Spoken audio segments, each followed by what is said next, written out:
So our first speaker today is Erin Ramirez. We are so glad that you are here and we have you today. So Erin is the founder of Real Change India and an organizational scientist that specializes in industrial organizational psychology. Her passion for STEM didn't start in a classroom. It started with a problem she was determined to solve. And the same drive continues to fuel her today. She is from small businesses and nonprofits to global engineering firms and Fortune companies. Erin has guided leaders and teams through everything from strategic shifts to complex enterprise transformations. And recently, she served as the head of enterprise change readiness at a Fortune 500 technology and engineering company, where she supported leaders in aligning people, processes, and a strategy for sustainable success. We are so glad to have you here. Thank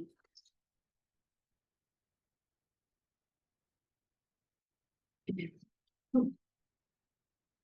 All right. Is there a way to share the screen up here? Good morning. Glad to be with you. Can everyone hear me okay? Well, I am thrilled that you actually came this early. I thought, goodness gracious, an 8:30 start time, 8:15 welcome. You know, people might be trickling in, but you're here, you're ready, you're energized, and I could feel the energy when I came into the room, which was really fun. So today I'm going to be talking about engineering your future, which is unlocking, thank you, adaptability to shape what's next. And I'm going to ask that you have a pen and paper out if you have one, because there's going to be a few opportunities to interact. And I'd also love if you don't know the person that you're going to talk to, it'd be a great opportunity to meet someone new. And so you can find someone around when you've got chances to plug in, or you can get to know someone you came with a little better.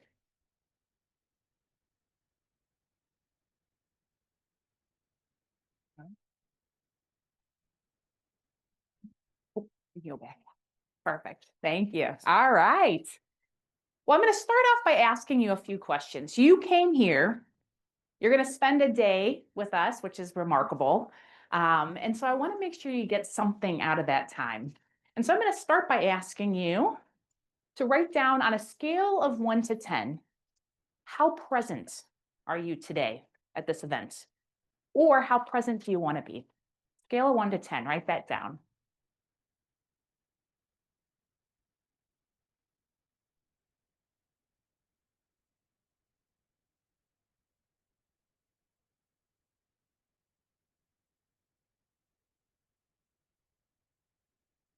The next thing I'm going to ask you, so you came for the event. You didn't come just for my session. I was just thrown in and I happened to be someone that's talking about a topic that's interesting to me.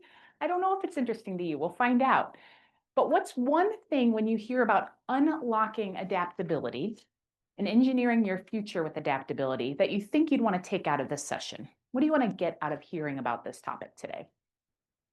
Jot that down.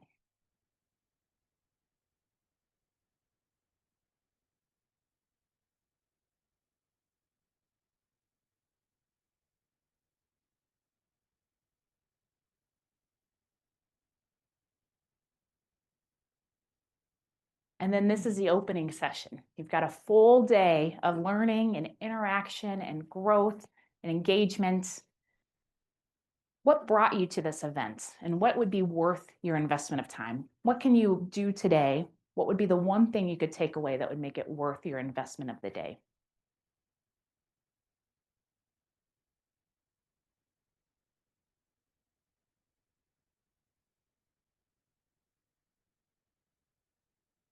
I see some good, thoughtful smiles, and I love that. I hope it gets your wheels turning for this morning. And now I want you to introduce yourself to the person next to you, or if you know them well, maybe look behind you or in front of you, but find a partner. And I want you to introduce yourself and make a new friend if you can, or get to know someone else better if you're in a group you already know, and talk about just at least one of your answers.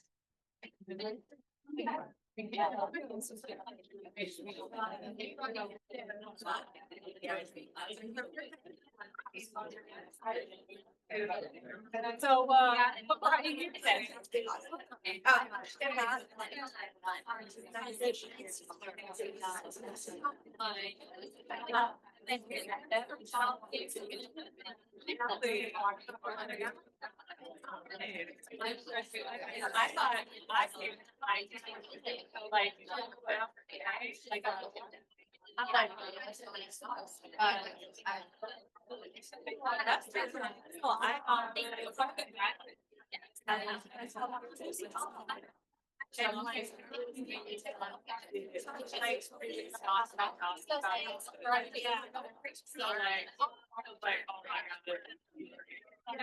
I'll give you another 30 seconds or so.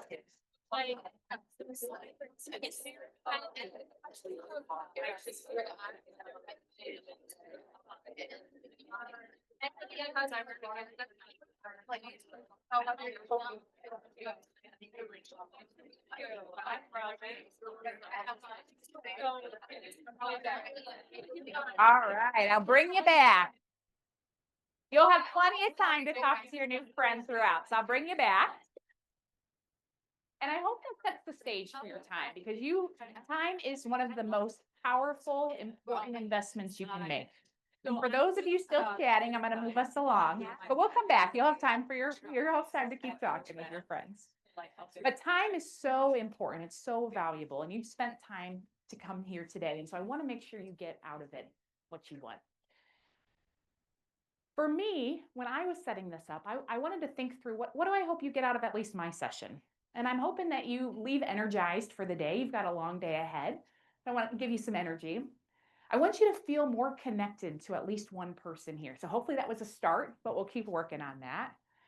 I want you to understand the value of being adaptable. And you might already understand that, but maybe you'll have a little bit more depth to why it's so valuable. And I want you to have a plan to test out at least one new tool to grow in your adaptability. So we'll get into that, but I want you to take this as an action item and do something with this. And so I'm going to start off by telling a story to you. Now, there's a story of the willow and the oak, and I love this story because I have a willow tree and an oak tree in my yard, and they grew up together. So they're in a field, the two are growing up together, and the oak tree is so solid, it's so firm. And anytime the wind blows, the leaves might rustle a little bit, but it's just sturdy. And the willow tree, on the other hand, has branches that are always swinging in the wind. And in fact, little branches fall off here and there when the wind blows. And so the willow tree looks to the oak regularly and says, I wish I was more like you. You're just so solid and you're so rigid and stable. And here I am just bending and blowing.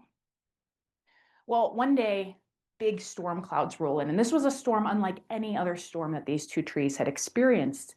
And the wind starts to really pick up. I mean, it's bad. It's going.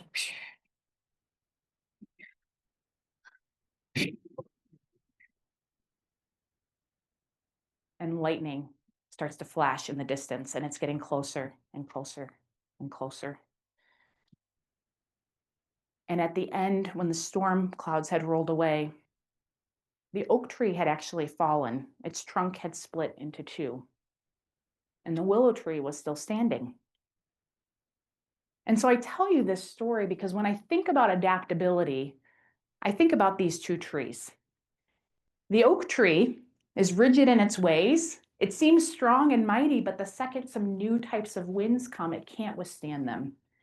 And the willow tree, maybe it doesn't look quite so rigid, but when the winds come and there's some sort of change that's happening, it's able to withstand and move along. And I'll tell you, I'm an interesting, kind of unlikely speaker today because, first of all, I'm speaking on adaptability, and I spent a lot of my life like the oak tree. That's kind of bizarre, right? Why would I pick this topic? And secondly, I'm not an engineer. And so I would imagine most people in here are pursuing engineering and have an engineering background, and I don't. And so I have a different path to leadership in engineering than many folks in this room. And so I'll tell you a little bit about how I got here, especially since there are so many young folks in this room, and you might be figuring out your own career path and your own journey. I loved hearing yours, Patricia. You also didn't start out in engineering, right? But you found your way here. And so I think it's remarkable that there are multiple pathways to leadership in engineering. And I'm excited to be here with you today to talk about that. So a little bit about my story and how I'm here today. Well, I started off when I was young, loving to travel. I was very adaptable. I started traveling internationally alone when I was 15, I studied in Mexico and then in Guatemala and was traveling the world. I maybe hit 20, 25 countries, I think mostly by myself when I was, teens to early 20s. And I was very adaptable, new food and new language and new routines and new time zones. And I lived in Brazil for about a year and a half. And then I moved to Norway and studied at the Peace Research Institute of Oslo. And that was a culture shock, but I was able to adapt to it. And I graduated from school in my early 20s, and I had a degree in political science and in international relations, and I spoke some languages, and I had an interesting skill set, but I had no idea what problem I wanted to solve. And so I was trying to figure out, like, what do I do next, right? What's my first job gonna be? And so I ended up kind of landing in the job of event planning. I got a job doing leadership development events, and I started doing those more and more. And so I worked in-house for companies and then externally doing contracting. I built my own business. I ran a business for about 7 years too, doing event planning. But I always just knew it wasn't the problem I wanted to solve. It just happened to be the problem in front of me that someone was paying me to solve. Well, one day when I was nearing the end of a contract at a company, I'd been planning a governance event. So they had hired me for a year to plan this event. And I was nearing the end of the contract, and a senior leader reached out and said, I have an opening for someone to run a leadership development program for our country, and I need you to do that. And I was like, I'm the random event planner. Like, is this the right Erin? Did you call the right phone? Who am I? And I didn't feel set up for that role at all. And he said, no, I know that this is the role for you. In fact, the role had come across my desk multiple times, and I had forwarded on to other people saying, if you know anyone, this is a great organization to work for. Look at this job. I had never thought of it for myself. And so he had seen something in me that I didn't see in myself. And so I took that role and started working to do leadership development for their national programs. Well, in that role, there were massive amounts of change at the organization. There were technology changes. We were having a leadership change. The program I was going to be on was going to be overhauled, and I was not dealing with it well. I was anxious. I was uncertain. I was feeling burnt out. I was very unproductive during these times. And I started looking around, and I saw the leaders I was working with were also much less productive. They were talking about the change. I noticed the gossip at the water cooler. This was back when I was back in the office more. The gossip at the water cooler was really around the change and what it meant, and less about work things anymore. And so I was telling someone, gosh, these leaders at this organization need to do something about this. We're losing so much productivity. And someone said, well, you're a leader at the organization. You should go do something about this. And they had seen something in me again that I hadn't seen in myself. I am a leader in the organization. I can solve this problem. And that lit a fire in me, and that connected me with going out to help organizations and people through times of change. And so I went back to school to study organizational psychology, and I started entering the STEM field, working with technology and engineering companies to help them to become more adaptable. I moved to work for a technology and engineering firm on the East Coast to be the head of change readiness, just helping them with specific changes, but also lots of types of changes and helping the workforce to become more adaptable. And then now I get to do that in firms and organizations and teams across the country. And so I share that journey for two reasons with you, especially again, because there are so many young people who might be finding their ways through their career path. One is I was listening for someone else who pointed things out to me that I didn't see in myself. And so they helped to identify some places that I could look for maybe what I was good at and what problems I wanted to solve. The other thing is that the problem that I ended up solving was not the one that was obviously in front of me. The world kept telling me I was good at event planning and that was the obvious career path, but I felt a pull to solve a different problem. And even though I was the oak tree, right, I was not adaptable. Who am I to be the person to solve this problem? I was so compelled that I'm passionate about it, and I found ways to still make it work. And this leadership journey has been messy and it's not been obvious, and that's okay. There's no one path to leadership, and there's no one path to a career trajectory or career track. So whatever way it comes is okay. Just take a step forward and keep moving forward. And so 4 questions that had come up as I was thinking through my career journey were, yeah, what problem do I feel compelled to solve? And so I want you to keep asking yourself that. Maybe you already know, but if you don't know, keep asking, what problem do I feel compelled to solve? And the language that I use with my daughter, who's 5, how do I want to help people? I always tell her, my job is just to help people, right? How do you want to help people? What skills and gifts do you have right now to help people to solve that problem? And then what skills and gifts can you develop to help people even better, help more people even better? And then how do you want to stretch yourself? How do I stretch myself out of my comfort zone so I can have a greater impact? And these last two questions I'm asking myself regularly. The first two I'm coming back to just to make sure, am I on track with my purpose? Am I moving forward in the direction I'm supposed to move forward in? But for questions 3 and 4, I'm revisiting, what do I need to do to be better at solving this problem to help people? And then how do I stretch myself to be uncomfortable so I can have a bigger impact? And so I leave those with you as food for thought for you as you go through your career journey. Now, I'll tell you why change has been so important to me and why I've shifted into the realm of adaptability. The pace of change that we're experiencing now today is the slowest pace of change that we'll ever experience again. So change is speeding up. And Patricia mentioned that we are in a windy time where we don't know which direction the winds are going to go in. And change is coming fast and furiously. And it's actually every day speeding up. Every time we've got a new technology, a new innovation, a new program that you're bringing right to your organization or to your school, that all speeds up the pace of change. And so this is going to be really small and you don't have to read all the words on it. But at the bottom, we've got in 1400, the printing press was invented. And all the way over in the early 1900s, we've got the car, right? So we've got a really slow track of change. And then what happens? We shoot up, right? We have so much change happening in a short period of time, and our brains have not evolved to naturally keep up with that. And that's a really important thing to understand because it's okay to be really uncomfortable with change. We're naturally inclined to be uncomfortable with change. And I find, especially in engineering, there are things that have to be done for quality, right? Or have to be maintained in certain ways. And so change can be even more uncomfortable. And yet the world around us is changing. And so how do we help to develop our brains intentionally to keep up with it? And the second thing I want to share is that there's a global tracker of world uncertainty. Our brains don't deal well with uncertainty either. We like to know what's happening. That's why that gossip at the water cooler was all about the changes, because we like to know what's happening. And when we don't, we think about it a lot. It takes a lot of mental energy.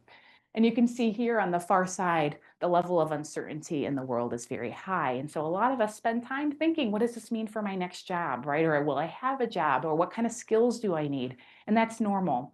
But by having a greater level of adaptability, you're better suited to be able to live in a world with a lot of technology change, a lot of other types of change, and a lot of uncertainty. And a few other things. This is actually an old stat now. In the next 10 years, we'll see more change than in the last 100. I think it's up to 7 years now. So we're speeding up, it's going fast. And 40% of jobs that exist today will not exist in 10 years. So it's really important to be moving through new skills and learning and evolving as the world evolves. And a lot of us, and it might be like this in school, I don't know these days, but at least in corporations have been developed to have sequential change. So in the 90s, an organization would have an average of 1 to 2 major changes in a year. Now it's between 11 and 14 major changes in a year. So we're no longer starting a change and ending, starting a change and ending. We are change, change, change, change, change, change, change, change, change, change, change, change, change. And so we just need to set ourselves up for success. And so that's why I think this topic is so important. And I really like this quote: the business changes, the technology changes, the team changes, the team members change. So the problem isn't change per se, because change is going to happen. That's the reality. There are wins. The change is going to happen. The problem, rather, is the inability to cope with change when it comes. And so we're going to set you up today for success to be able to cope more with change when it comes. And so adaptability is really important. It's now the #1 skill organizations are hiring for. That recently came out last year. And so this is the #1 skill you can train for to be in the workforce, for leaders and for employees. And what I find fascinating, I don't think any of you are doing startups, but I don't know, maybe you are. If you've got some new items that you've come up with, some new ideas. But the #1 trait startup founders are tested for by their investors now is adaptability, because we know that whatever plan they have in place isn't going to work out. And so they're actually testing them when they're going to put money in to mitigate the risk, to reduce the level of risk by making sure that they have adaptable thinking. And so there's a few key questions that often startup founders are tested for. But what I love is Patricia had mentioned that this is an opportunity to start increasing our presence as women in leadership and to learn how do we still enter a workforce in a place that maybe we don't see a lot of people who look like us in leadership. And so adaptability is a way to start at least getting closer to evening the playing field. If you can handle change and you can still innovate in spite of change and you can handle the disruption that's happening, then you're going to have an advantage in the workplace and you're going to be able to lead through those times better than the folks that won't have that. And so that will set you up to help have a greater impact and to help lead the others who are struggling with that. So I'm going to share with you something that I share with companies, but I've adapted it a little bit for you all today. And so I want to talk about improving, oh, sorry, you can't read that, improving your ability to handle disruption so you can have a greater impact.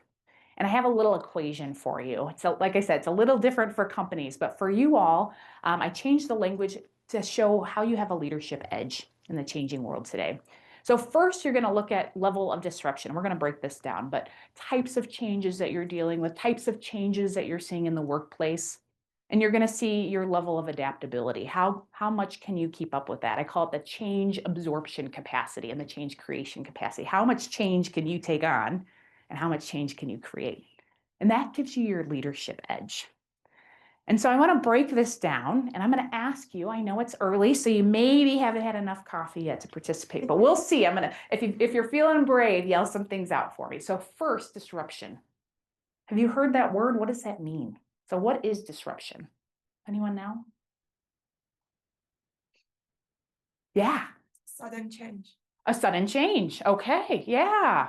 Disruption. Yes, sudden change. So what kind of changes are you seeing at school or at work? Have you experienced any changes? AI. AI. Oh, yes, AI. Good one. Any other ones? I knew you didn't have enough coffee. I don't even know if you're coffee drinkers. I am, but I'm already 2 cups in. That's why I'm up and going. Well, disruption, it's anything that interrupts the status quo, right? So it could be a sudden change, right? Or maybe it's a longer term change, but it's interrupting the status quo. And so we've got things like AI. That's a great example that's probably relevant for all of us here. We've got industry transformations. You might be learning in school about trends in the industry. We've got workforce changes. Generation Z works differently than boomers, right? There's some changes there that the workplace is trying to figure out how do we work together so we can leverage the skills and the gifts of all generations. Social and ethical considerations. So these are all things that are disruptive. They're interrupting the status quo. And then we've got adaptability. Adaptability is your capacity to navigate the change. And so things like speed of learning. I can learn quickly, right? New technologies. Success rate implementation. Am I going to be successful if there's a change that I try to do? And for those of you who haven't yet entered the workforce, this is a huge piece about profitability. If you put in a new technology at work and it takes your organization a long time to adopt it, that's losing the company a lot of energy and money and focus. And so it's a really important piece of being at work. The ability to help others through transitions, and flexibility while not compromising the core values. If you go back to that image of the willow tree, the branches swayed, right? It was able to move with the winds, but the trunk did not. The core values remained the same, but it was the components around that really helped the willow to stand strong. And then being able to innovate under uncertainty, that's remarkable, right? You're able to actually make a disruption or add a disruption even when things are uncertain. And if you're able to do that and you've got some ideas that you want to help foster or move forward and you feel ready to go do that, then that's going to be disruptive. You'll be the disruptor in your industry, and that's pretty cool. And these all give you a leadership edge. They give you opportunities then to make a bigger impact, to accelerate your career, maybe to bring new ideas to life. And so that's where we're going to talk about this. I'm going to put it out on a quadrant, but if you can think through how much change is happening in my life or in my organization or my environment, and how adaptable am I, if you're looking at a matrix there, as you start to plot yourself on it, you want to be up in the corner. So I'll talk about what that looks like. All right. So see, I've got disruption going up. I've got adaptability going across. And if you've got low adaptability, but there's not a lot of disruption happening. You're feeling steady, but you're vulnerable. The second a change comes through, you might panic, right? If you've got high adaptability, but low disruption, you're feeling ready for anything. You're suited for whatever comes your way, but you're not actually doing much with it right now. You're kind of sitting in that space where you just feel you're ready for it. If you've got low adaptability, but there's a lot of change happening, you're surviving the storm. You're not even thinking about anything else. You're thinking about survival mode. I've been in that place a few times. That time when I kind of hit the wall with that organization and I was complaining about how no one was leading through change and I wasn't looking at myself. I was just surviving the storm. But the folks that have high levels of adaptability and they're able to handle high amounts of disruption and change, they're actually able to thrive in dynamic times. And the more you can situate yourself in that quadrant, the more you'll become a modern day leader and the more edge you'll have with your leadership. And so I want to ask you, surviving the storm. So it might be you or it might be a colleague or a classmate, but imagine that there's a lot of change happening and you've got a low level of adaptability. You're not dealing with it well. What could that look like? What might you see in that? Just throw something out.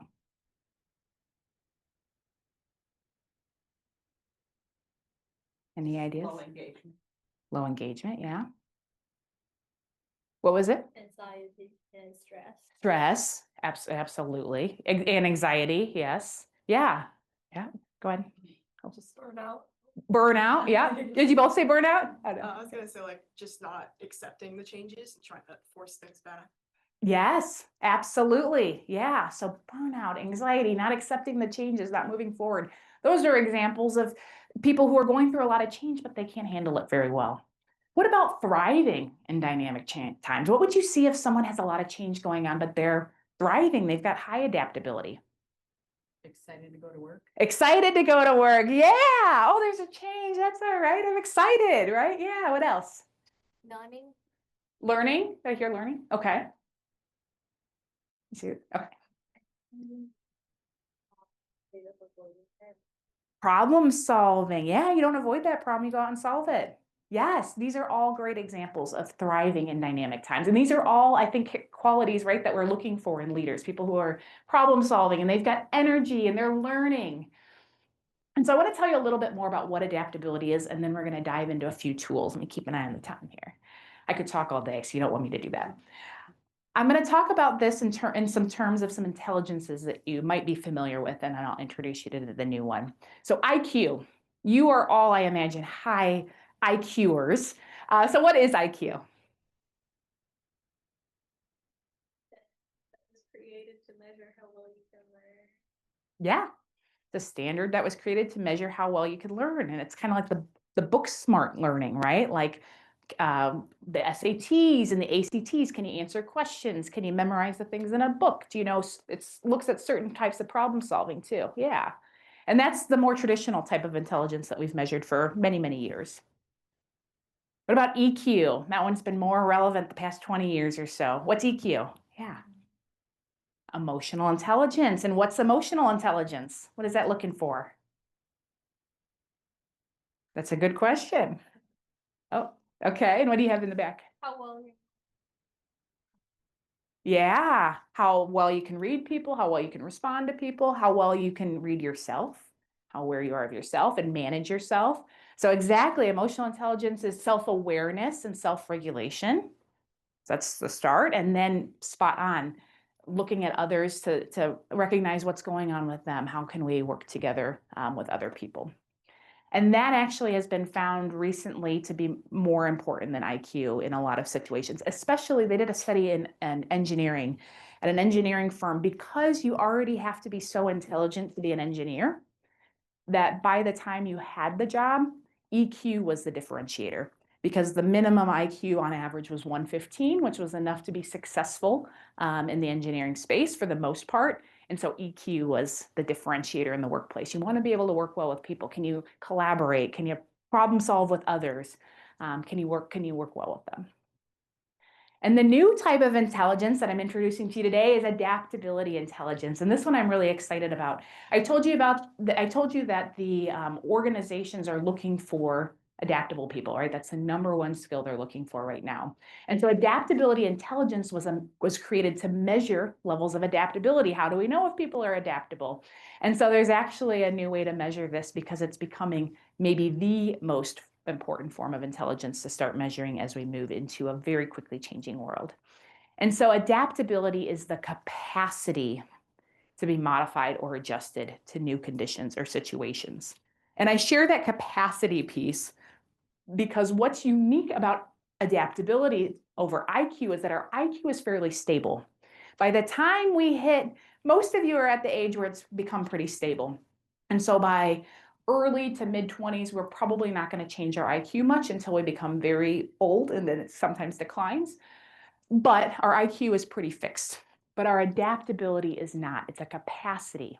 And it's a capacity actually that can be expanded. And so I think that's really cool and exciting because someone said energy. I get energy when I think about that because that's something that I can actually do to change myself and improve myself. I can become more adaptable. And so what happens when we're young, we have a large capacity for change. And so we actually, our brains have been created so that we can learn to walk and we can learn new languages, right? And we can go to our first class and meet 24 new students in our class and meet our teacher. But by the time we get to our age, our adaptability due to science and due to culture has decreased. And unfortunately, adaptability around the world is decreasing.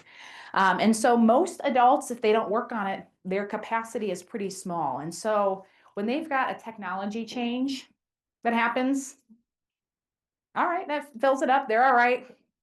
But then they've got a restructuring at work and they're getting pretty full. And since we can't have liquids, I won't flow it over, I promise. But that third change that comes that normally I would flow that over, maybe there's something at work that happens, but it could be something at home, right? We've got all of a sudden, we've got to move. That change sends someone over. They can't handle it. That's too much, right? They're in that surviving the storm mode. I've just got to get through this. However, the person who's been working their way up in capacity, those changes aren't as big of a deal anymore. They've got space to take on more.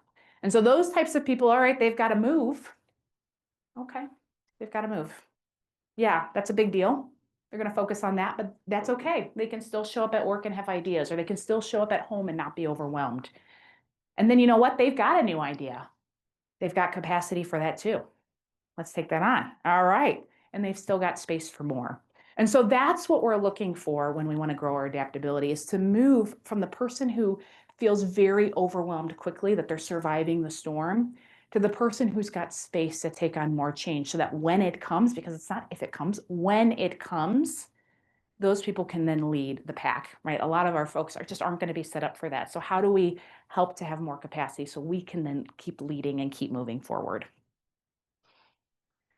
So that's the big question. How do we grow it? That's the one I'm sure you're all asking, right? Yeah. Well, I'll tell you. We've got competencies that go into adaptability. They're the things that are behind the scenes that can help to build adaptability. And there are 15 of them, but they're split into 3 pillars. So I'll tell you about the 3 pillars. We've got abilities. Those are those skills that I was telling you about and the things that you can actually work on to grow.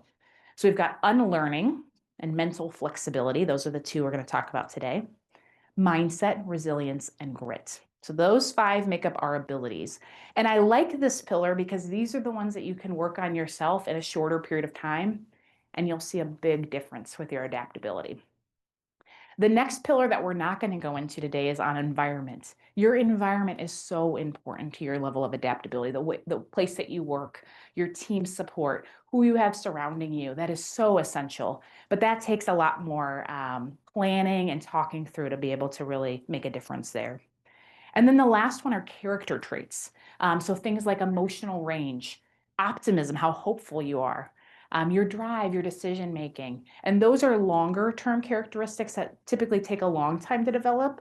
And then when I'm working with organizations too, they're things that they can hire for, right? We want to look for people that already have these characteristics ideally. And then we want to work with the others who don't have them over the long time to be able to develop them. But we're going to talk about ability today because that's the most bang for your buck in a short period of time. And we're going to start with unlearning. Has anyone heard the word unlearn before? I saw a nod. Okay. Do you feel comfortable telling? You don't have to. Do you know what it is? If you don't, that's okay. Or if you don't want to yell it out, that's okay. Yeah, I was trying to figure if you're talking. Okay, so unlearning, it's kind of like taking like a mindset or a fact that you have like established in your brain and accepting that it's not Yes. be there anymore. Yes, you are That person spot on. says- Great. Thank you. I'm very impressed. I had not heard this word before. It made sense once I heard it, but I had never heard it. So nice work. It's the conscious decision to retire outdated success factors. So those behaviors, those beliefs, those assumptions, so that new strategies can take root. And when I think about unlearning, now I know we've got some gentlemen in the room. You can think about this as a backpack too. I don't carry a backpack around as much. I carry a purse and it's like 10 pounds. This darn thing is so heavy, and that's kind of like unlearning. So my purse is always very heavy. And when I go to a big conference or something, I'm like, I'm gonna have to carry this thing around all day. Let me unload some things. So I'm making a conscious decision to go through and think, what do I have that's weighing this down? I'm like, okay, I don't really need this notebook today, and I don't really need this magazine today. And so when we're unlearning, we're making the conscious decision to pull some of those things out. And so we're going to talk about how to do that. And the reason this is so exciting is unlearning has actually been shown that if you can master this alone, you can increase your adaptability by up to 40%. So this one's huge. This is the game changer for each of you. And you can do that by being willing to be curious. That's really the key. Being willing to be curious helps you to get underneath the beliefs, the assumptions that you already have, and to be able to maybe take on some new ones, which I'll talk about with mental flexibility. All right, so how do we do unlearning? This is where you're gonna get to work with your partners, but I have a deal to make with you. I'm excited for you to talk to your new friends. Very excited. But I also have stuff I gotta get through today. So the deal is that when we have the conversation, my ask is that when it's time to conclude, you just wrap it up so I can move on to the next one. But I want to give you enough space to get to talk to folks, and I don't want to talk at you the whole time. All right, deal? All right? Okay, I got some nods. All right. So the first exercise we're going to do is question storming. So you only ask questions, you don't ask answers. Now, why is this helpful for unlearning? Well, has anyone heard of brainstorming? Just raise your hand if you've heard of brainstorming before. Yeah, I would assume most of us have heard of brainstorming, right? We have a problem, we start working on ideas. Question storming, though, allows us to get under the assumptions that we already have. So when we're brainstorming, we've got something that comes up, and all of a sudden we're like, oh, I've got this idea, and I've got this idea, and I've got this idea. But we're basing all of those ideas on an established foundation of assumptions that we already have. Question storming is good when you want to get underneath those. You've got a problem you just can't quite wiggle out, or you know that something is worth a little extra time and energy to really get the best solution. You'll insert question storming, and there's no answers, there's no brainstorming, there's no evaluation. All you do is ask questions about it. So for example, I know it might be hard to see, but our department has high turnover. Lots of people are leaving the job. And they keep saying it's about work-life balance. So at work, some people might say like, gosh, my colleagues keep leaving and they keep saying it's about work-life balance. How do we help this, right? How do we solve this? And so it might be that when we start brainstorming, we start jumping into ideas, but that's working off of our assumptions. So to unlearn, we want to get under those assumptions. And so all we would do for 20 or 30 or 5 minutes, whatever time we allocate, we're just going to think of questions. The more questions, the better. And we're not going to judge a single question. So what we would say is, well, I wonder what work-life balance means. Was there a trigger before that caused everyone to leave? Is there anything that happened? Is it certain types of employees that are leaving? What are the policies around work-life balance? What do their schedules look like? And so we would just ask lots and lots and lots of questions. But sometimes you'll get questions out of left field that come up that will totally take you in a different direction than you ever would have gone had you been brainstorming. So you have to get all those questions, you look at them, you look at the trends, and you say, are there any of these we should look into more? Are there maybe 3 directions of questions that we should really start pondering? And once you've got those answers, then you start the brainstorming process. So we're going to practice question storming, and you can do it with a partner or you can do it with a group of 4, but I'm going to put up a prompt And you're going to have to add some of your own context. I know we're not all working together and this isn't a real life problem. So just kind of come up with what this scenario might be depending on your own context. And I want you to only think of questions. And if someone wants to write them down, great. If you just want to talk about them, that's fine. But I will ask you to shout out some questions. So at least jot down maybe a favorite question or two. Oh, oh no. Okay. All right.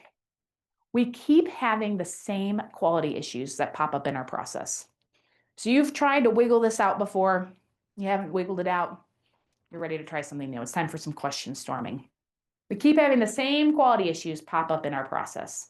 So get with your partner or your group of 4 and just think of what are all the questions you could think of to ask about that. Go.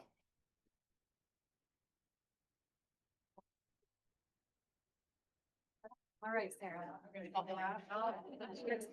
All right. The same. Okay, so first of all, it's the same. What do they mean? Like that's one of my things, like, what is their?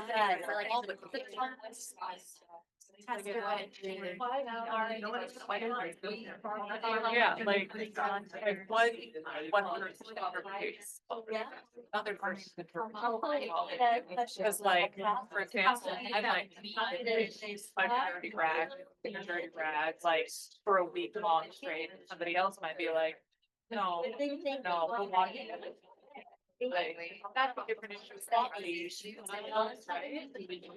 So, what's quality first? Is it actually a problem? And then on these tracks, what is yeah. What is their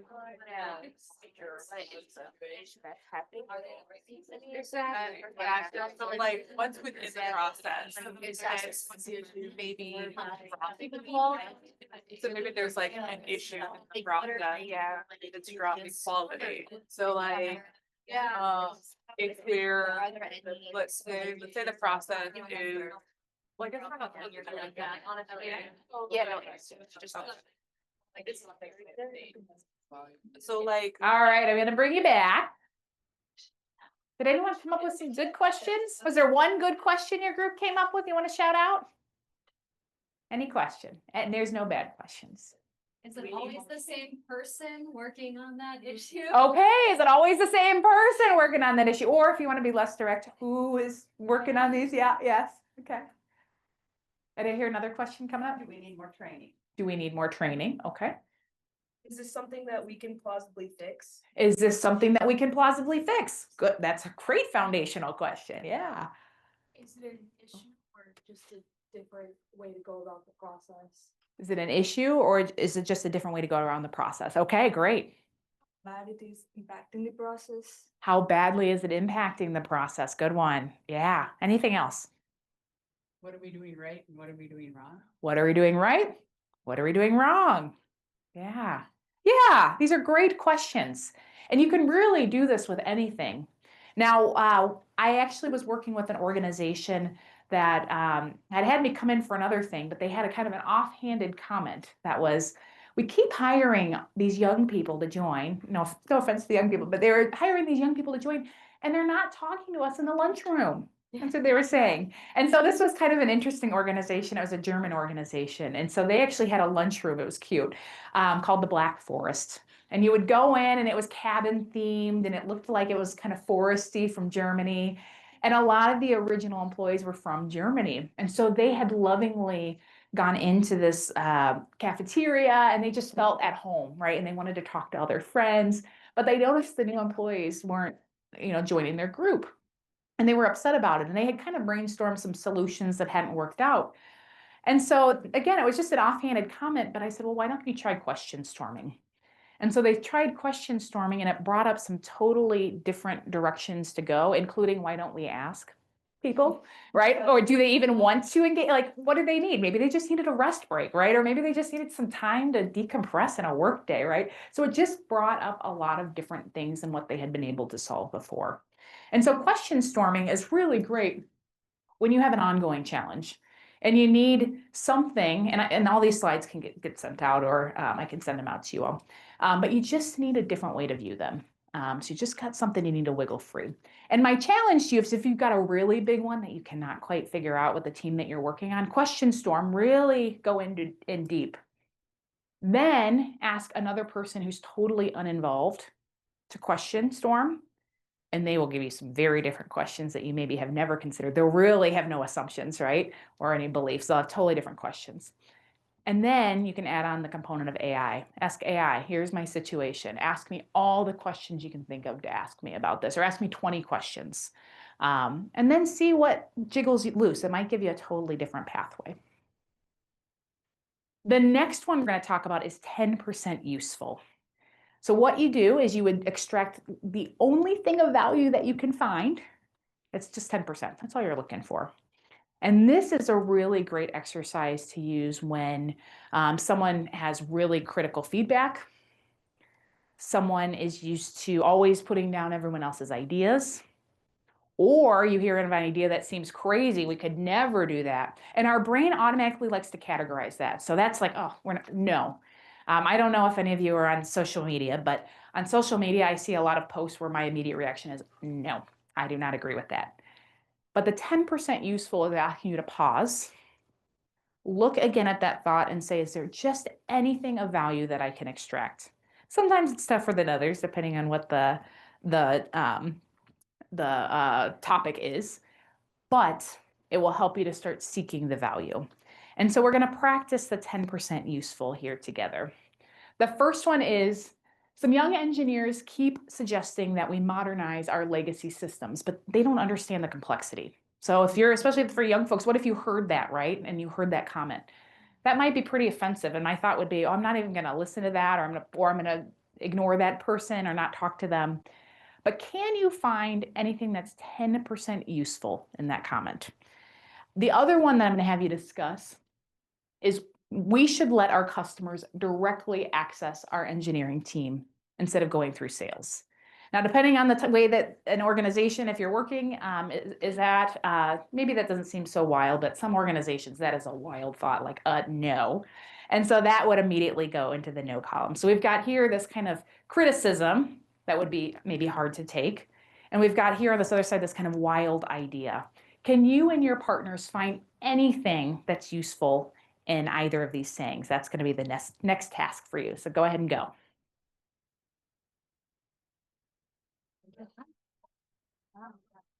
Having one commercial team.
All right. So what about that first one?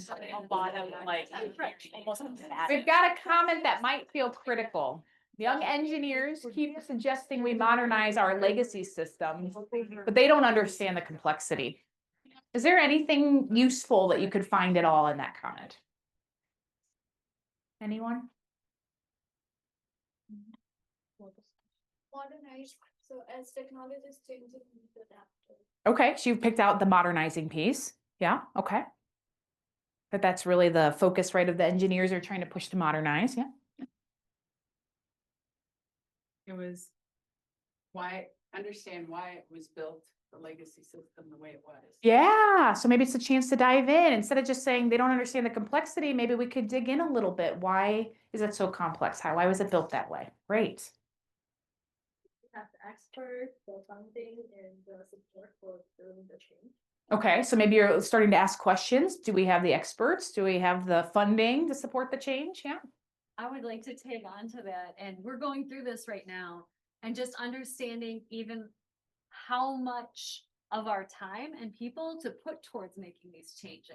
Like, Yeah. understanding the complexity of, this is a lot of work, yo, you know, So, like. yeah, so this could be the conversation starter, right? People aren't Yeah. realizing, and you're like, well, this is an opportunity to talk about how complex and how much work these are, because they're always complex and they're always a lot of work.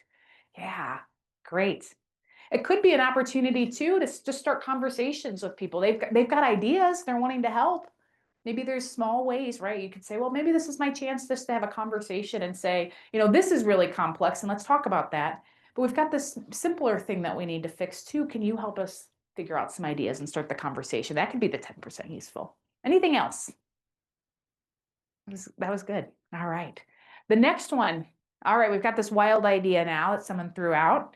We should let customers directly access our engineering team instead of going through sales. What could be useful in that? Yeah, we got something in the So direct access, they can get a more detailed answer that maybe sales might not be able to answer for them. Okay, so there you could find that maybe there's a pathway to helping customers get more detailed answers if sales hasn't been answering their questions. So that could be the conversation starter. Great. Sales might need more training, because they want them to talk directly to the engineering team, then there's that detail. Yeah, you're bringing up great points. Why is this coming up? And is there a way that we could help sales, right? To have a depth of training or partner maybe with the engineers differently with sales. Yeah, great. I see another, yep. Is there any problem with our product? Why do they want to reach engineer teams? Yeah, so now you're starting a question storm. That's great. Are there problems with the product? Why do we need the engineers involved? Yeah, what's going on there? Yeah, these are great. And so just looking for the nuggets of 10% useful is what can be helpful. Now, these were specific scenarios, but you can use this a lot in if you're dealing with a colleague that you do not get along well, or you have a classmate on a project that you do not get along with well, how can you pause and just seek the 10% useful? There was a company that I worked with that actually really did well with this one prompt. They had a senior leadership team that they were going through a CEO transition.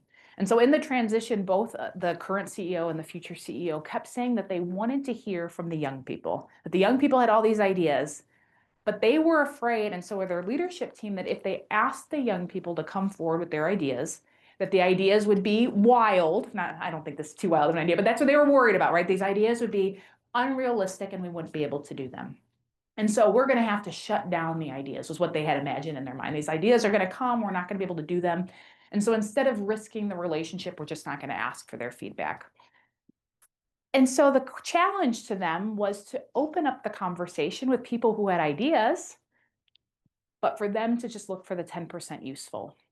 And what it did is it gave them an opportunity to look for the value in the ideas that were coming forward instead of immediately thinking we can't do that and shutting them down. And so it changed the whole dynamic of the conversation. So what happened is people started bringing ideas to the leadership team in the forum that they set up.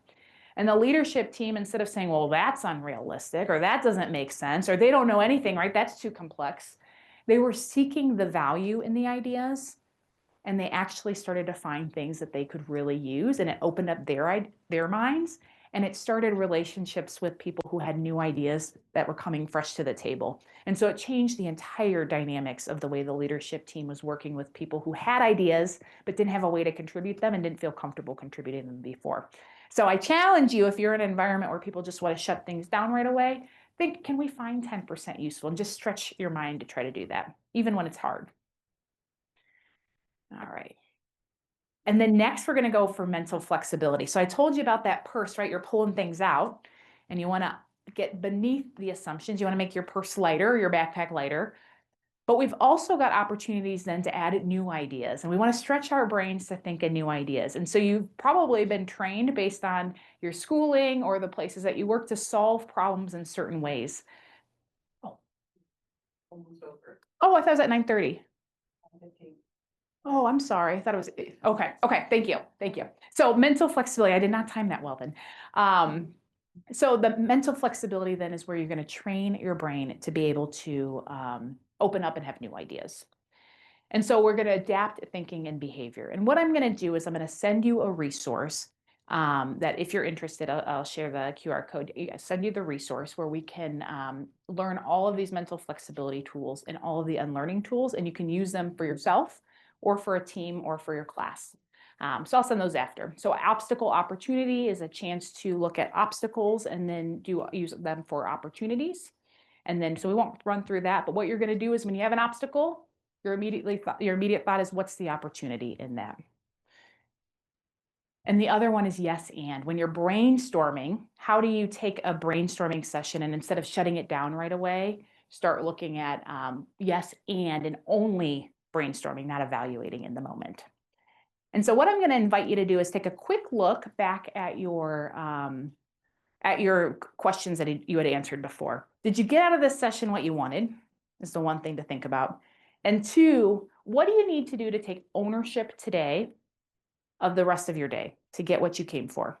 So you got another session coming up. You've got an opportunity for a break. What do you need to do to take ownership of that? And I'll leave you with relevant modern leadership requires adaptability. Your capacity to adapt is expandable, so you are not stuck the way you absorb change. You've got unlearning as a tool to be able, that's the most powerful tool. So get under the assumptions. And then mental flexibility then can help you to add new ideas. And I'll send you those resources by email. So you've got lots of ideas, lots of tools in your toolkit for mental flexibility and unlearning. And so you have the opportunity to create a ripple effect. You have the opportunity to impact lots of people by adapting to change well. And so this is your opportunity to grow those skills, right, to solve the problems that you want to solve, and so that you can step into having a leadership edge.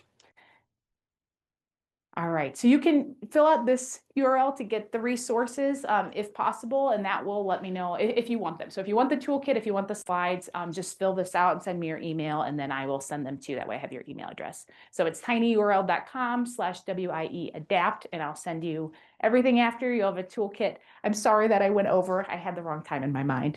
And so I could have, like I said, I could have talked all day. And so I want to leave you with today, the difference between surviving change and leading through change is your adaptability. So it really is a worthwhile skill to invest in. So thank you so much. And talk to me at the break if you want to keep the conversation going. It was great to be with you all.